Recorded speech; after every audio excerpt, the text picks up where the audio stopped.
अस्सलाम वालेकुम viewer, solar innovation में खुशामदीद। आज एक नई वीडियो लेके हम हाज़िर हुए हैं। जैसे कि आप जानते हैं कि हम इन्वर्टर्स की सीरीज़ लेके चल रहे हैं। मेरा वीडियो बनाने का मकसद ये होता है कि एक बेसिक लर्नर से लेके एक एक्सपर्टी तक अगर वो उस वीडियो को देखे तो उसको आसानी से समझ आ जाए। तो हम एक-एक कंपोनेंट को डिस्कस कर रहे हैं। पहले हमने इन्वर्टर की डायग्राम बनाई, उसको कुछ ब्रीफ़ किया। तो उसमें कुछ कमेंट्स में मुझे आ रहे हैं कि इन्वर्टर में जो हम आईजीबीटीज़ या ट्रांजिस्टर इस्तेमाल कर रहे हैं, तो ये कैसे काम करता है? इसकी थोड़ी डिटेल बताएँ। इसकी डिटेल बताने से पहले मैं इसकी जो बेसिक स्टेप्स हैं पहले वो बताऊँगा। सबसे पहले तो हम इन्वर्टर पिछली हमने वीडियो में डिस्कस किया था कि इन्वर्टर्स जो है उसको हम कैसे डिफ़ाइन करते हैं, इन्वर्टर होता क्या है, वो काम कैसे करता है। तो उससे पहले अगर हम करें तो हम इन्वर्टर इस्तेमाल क्यों करते हैं? जैसा कि आप जानते हैं कि इन्वर्टर टेक्नोलॉजी हम डीसी को एसी में चेंज करने के लिए इन्वर्टर का इस्तेमाल करते हैं। अब डीसी क्या है और ये एसी क्या है? सोलर पैनल और बैटरीज से हासिल होने वाला जो करंट है वो हमारा डीसी करंट है। उसके लिए मैंने एक वैसे सिंबल ड्रा किया है। अगर डीसी को हम सिंबल में दिखाएं, क्योंकि आपको वैसे तो डीसी नज़र नहीं आने वाली, अगर हम एसी को एक सिंबल डीसी को एक सिंबल में दिखाएं तो कुछ इस तरह हम शो करेंगे कि ये हमारी डीसी करंट है, वोल्टेज है, डीसी पावर है। तो ये हम कहाँ से हासिल करते हैं? सोलर पैनल या बैटरी से जो पावर हासिल होती है उसको हम डीसी करंट या डीसी पावर कहते हैं। अब हमने सोलर पैनल और बैटरीज़ पे अपने एसी की चीज़ों को रन कराना है। जैसे आप मोटर कह लें, एसी बल्ब कह लें, एसी फैंस कह लें, कुछ भी ऐसा। तो अगर एसी को हम देखें तो कुछ हमें इस तरह की नज़र आएगी। अब इसमें फ़िज़िकली फ़र्क क्या है?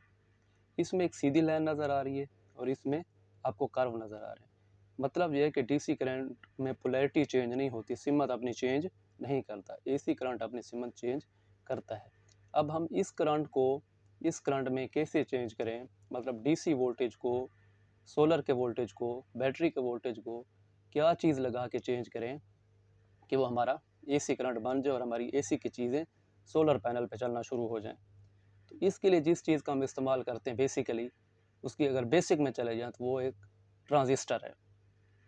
ट्रांजिस्टर है, उसकी किस्म मॉसफेट भी हो सकती है और आईजीबीटी भी हो सकती है। अब आईजीबीटी, मॉसफेट या ट्रांजिस्टर को किस तरह इस्तेमाल किया जाए कि वो डीसी से एसी बनाए। तो इन मॉसफेट या आईजीबीटीज़ को जिस तरतीब से हम एक सर्किट में तरतीब देते हैं, एक सीक्वेंस में रखते हैं, तो इसके लिए जो सर्किट बनता है उसको एच ब्रिज का नाम दिया गया है। अब उसको एच ब्रिज क्यों कहते हैं, ये कैसे काम करता है, तो आप वीडियो देखते जाएँ और बीच में अगर वीडियो स्किप करेंगे तो आप उस पॉइंट को मिस कर देंगे और फिर अगला सबक या अगला लेसन जो है आपको समझ नहीं आएगी। तो इसके लिए आपको वीडियो को एंड तक देखना पड़ेगा।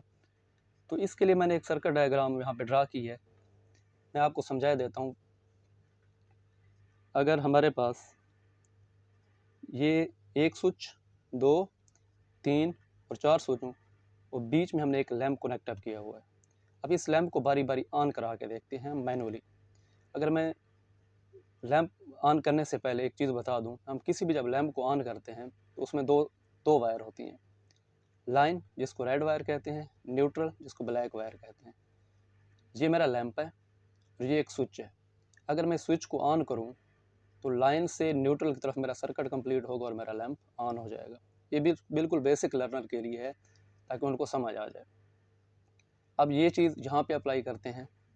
अगर यहाँ पे मैं 220 वोल्ट अप्लाई करूँ तो मेरा करंट यहाँ से होता हुआ मैं ये स्विच बनाऊँगा।